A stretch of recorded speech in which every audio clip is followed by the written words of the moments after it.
Hey guys, so today we are reading Leviticus chapter 25, and today's verse today is Isaiah 54 verse 17. No weapon forged against you will prevail, and you will refute every tongue that accuses you.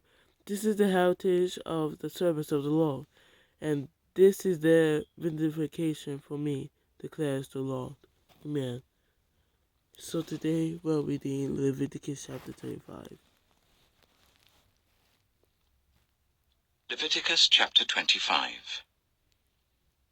The Lord said to Moses at Mount Sinai, "Speak to the Israelites and say to them, when you enter the land I am going to give you, the land itself must observe a Sabbath to the Lord.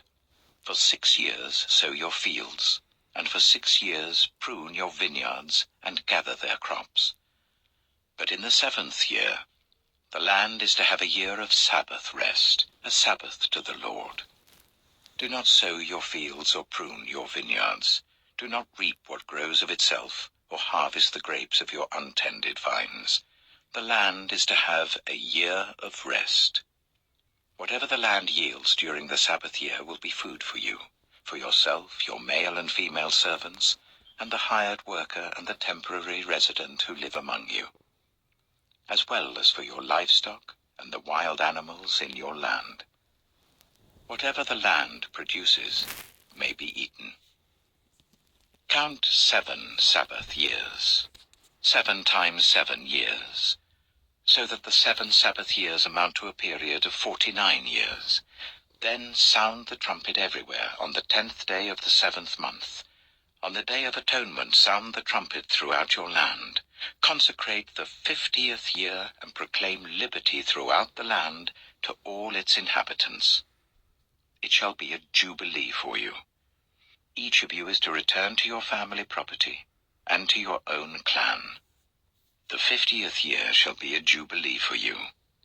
Do not sow and do not reap what grows of itself, or harvest the untended vines, for it is a jubilee and is to be holy for you. Eat only what is taken directly from the fields. In this year of jubilee, everyone is to return to their own property. If you sell land to any of your own people or buy land from them, do not take advantage of each other. You are to buy from your own people on the basis of the number of years since the Jubilee, and they are to sell to you on the basis of the number of years left for harvesting crops. When the years are many, you are to increase the price, and when the years are few, you are to decrease the price, because what is really being sold to you is the number of crops. Do not take advantage of each other, but fear your God. I am the Lord your God. Follow my decrees and be careful to obey my laws, and you will live safely in the land. Then the land will yield its fruit, and you will eat your fill and live there in safety. You may ask, what will we eat in the 7th year if we do not plant or harvest our crops? I will send you such a blessing in the 6th year that the land will yield enough for 3 years. While you plant during the 8th year, you will eat from the old crop, and will continue to eat from it until the harvest of the 9th year comes in.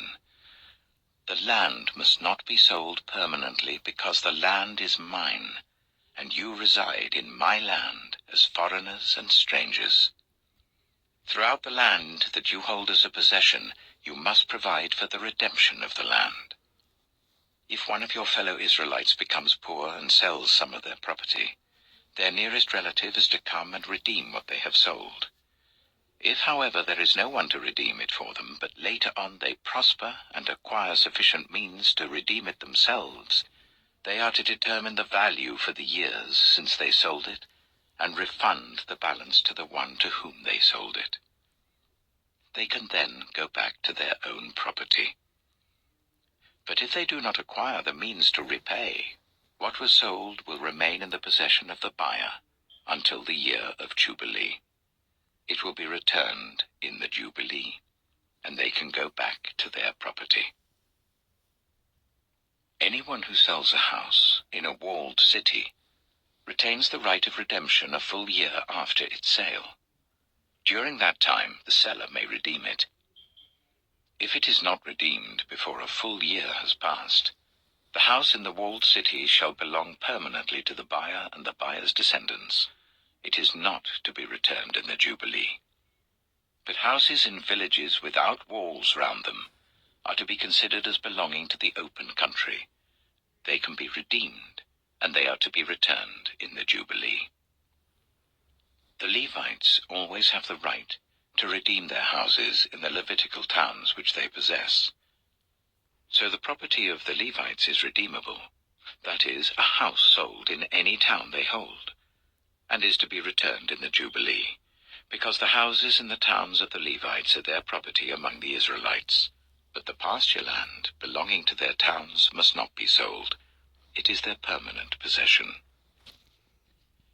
If any of your fellow Israelites become poor and are unable to support themselves among you, help them as you would a foreigner and stranger, so that they can continue to live among you.